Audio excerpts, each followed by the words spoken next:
reviens sur un propos de Laurence Larzul que j'ai déjà lu dans une précédente vidéo, mais je ne lui ai pas accordé toute l'importance que ça méritait. Je répète son propos. Je mets l'accent sur l'importance de l'écrit dans mon enseignement. Seul l'écrit permet une mise à plat et une éventuelle relecture pour vérifier les erreurs éventuelles. C'est pour ça que je mets en doute l'intérêt d'un enseignement oral, où l'enseignant s'écoute parler sans pouvoir vérifier s'il a correctement été entendu.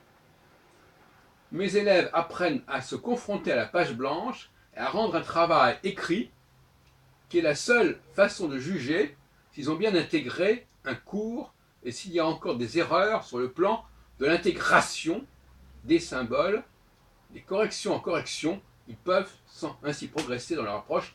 Les paroles s'envolent, les écrits restent. Alors,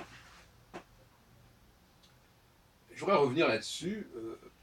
Ce sujet ne concerne pas l'astrologie à proprement parler, mais comme vous le savez, moi je m'intéresse à des tas de sujets qui ne sont pas forcément d'ordre astrologique, mais qui peuvent nourrir la réflexion sur l'astrologie, en tout cas nourrir le débat avec les astrologues. En l'occurrence, jusqu'à présent, je n'avais pas abordé cette question dans le cadre de ma relation avec les astrologues. Mais puisque ça se présente, pourquoi pas?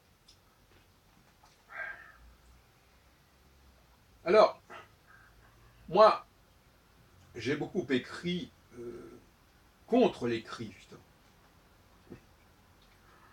D'ailleurs, des choses qui ne sont pas encore toutes parues, mais qui sont prêtes pour un prochain bouquin.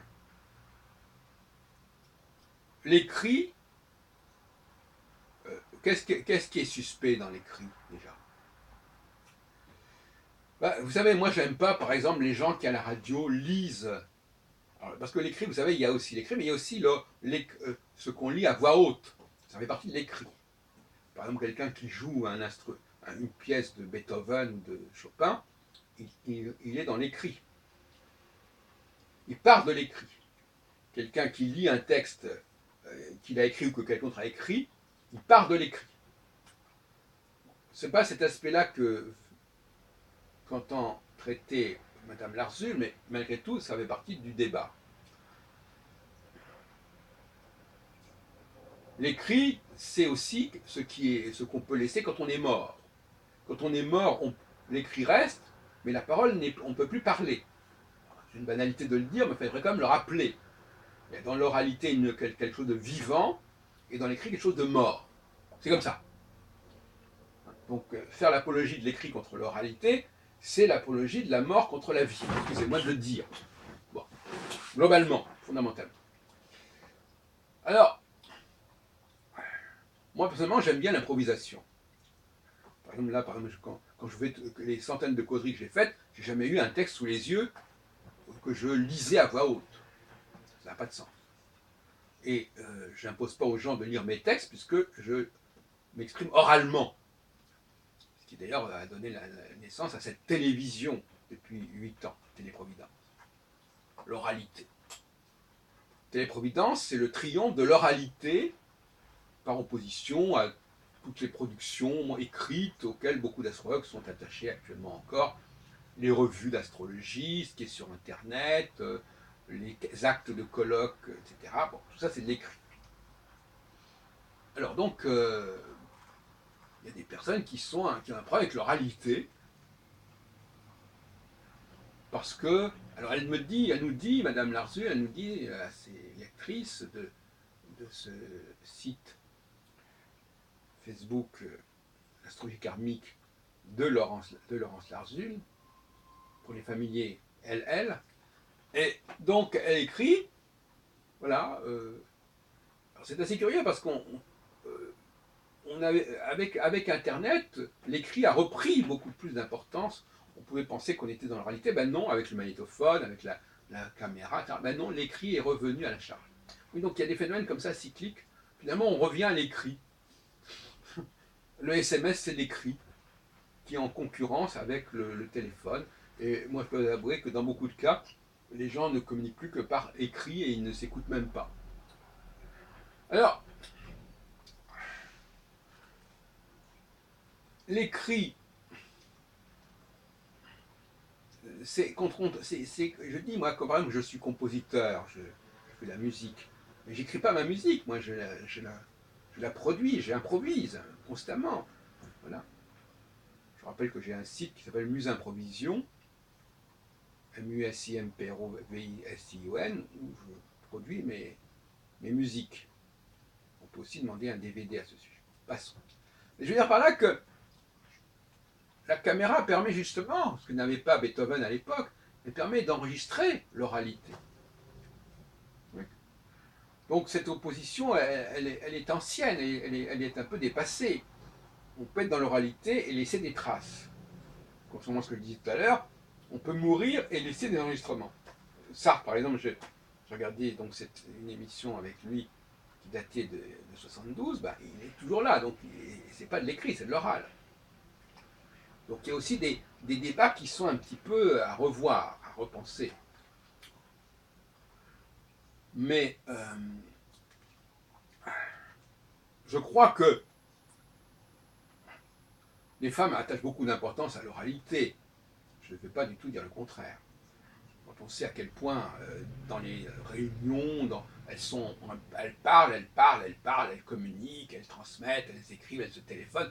Donc elles ne sont pas du tout renoncées à l'oralité, les femmes. Au contraire, ça reste quand même finalement un champ très féminin, l'oralité. Et d'ailleurs, si on parle, c'est aussi pour parler aux femmes. Donc là, il y a aussi un problème, parce que vouloir affirmer l'écrit par rapport à l'oral, c'est une façon d'affirmer le masculin par rapport au féminin. Puisque l'écrit, ça renvoie quand même à des codes, à des signes, à des dessins. On n'est pas complètement dans l'oralité avec l'écriture.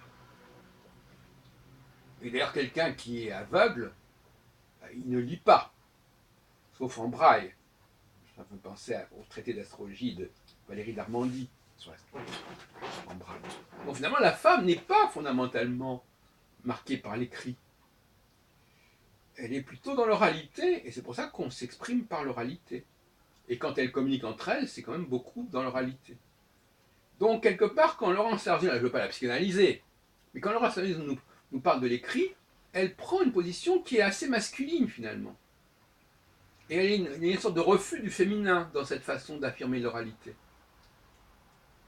Et d'ailleurs, l'importance qu'elle accorde aux publications, puisqu'elle a publié, je sais pas, une bonne douzaine d'ouvrages, sinon plus, c'est aussi le problème de l'importance accordée à l'écriture.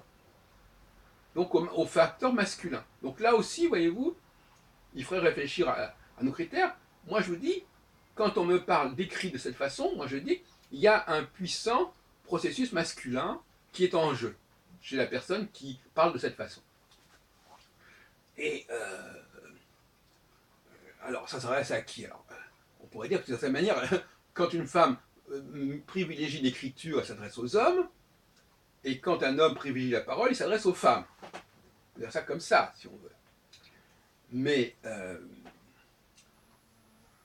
d'une manière générale, le monde des hommes et le monde des femmes sont des mondes différents, qui fonctionnent différemment, et je dirais, d'une manière générale, ils peuvent communiquer ponctuellement, mais il faut laisser ces mondes fonctionner indépendamment, de façon autonome.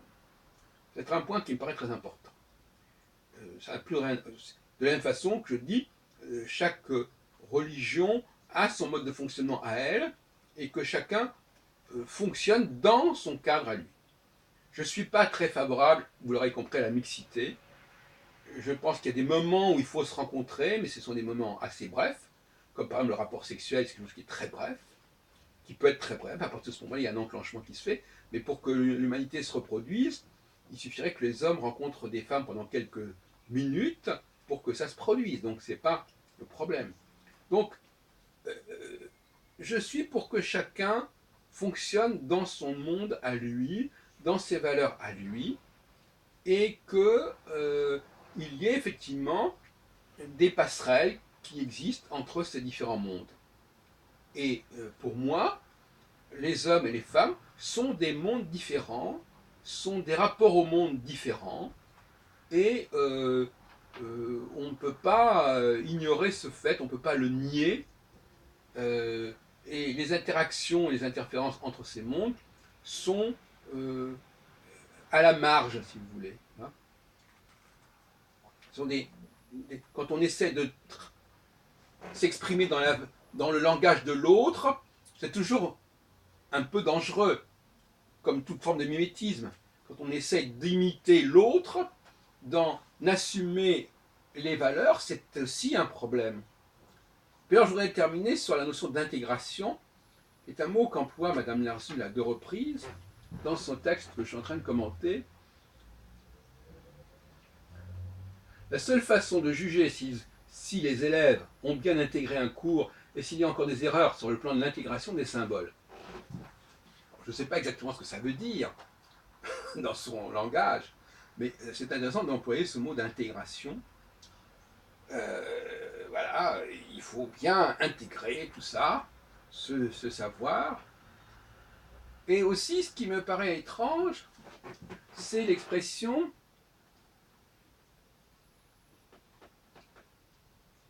on a l'impression que la personne qui parle ne sait pas exactement l'enseignant s'écoute parler sans pouvoir vérifier s'il a correctement été entendu. Oui, c'est vrai, quelque part, bien sûr. Mais on peut quand même, quand on communique, quand on parle, moi je suis désolé, mais il y a des gens qui peuvent réagir. Et je sais si les gens m'entendent ou pas. On ne voit pas très bien ce que veut dire Madame Larzu ici. Hein. Elle n'a pas entendu. Je parle à des gens et je ne sais pas si j'ai été entendu. Je ne sais que j'ai entendu que si les gens écrivent, me renvoient des choses écrites, etc.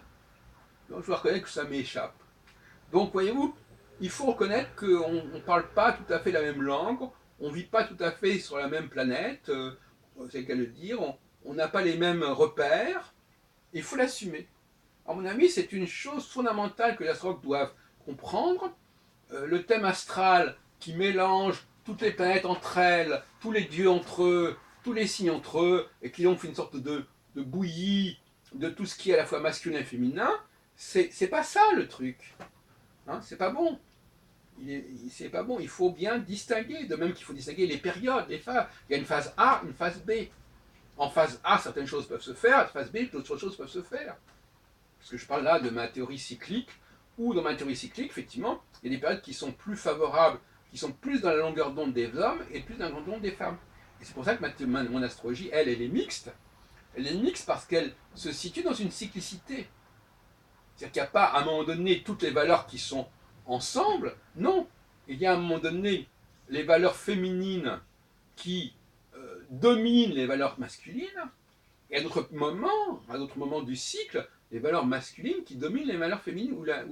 Donc tout ça, c'est voilà la notion de cohabitation entre différents groupes, elle passe par l'idée qu'à certains moments, c'est ce groupe-là qui va donner le là, et d'autres moments, c'est l'autre groupe.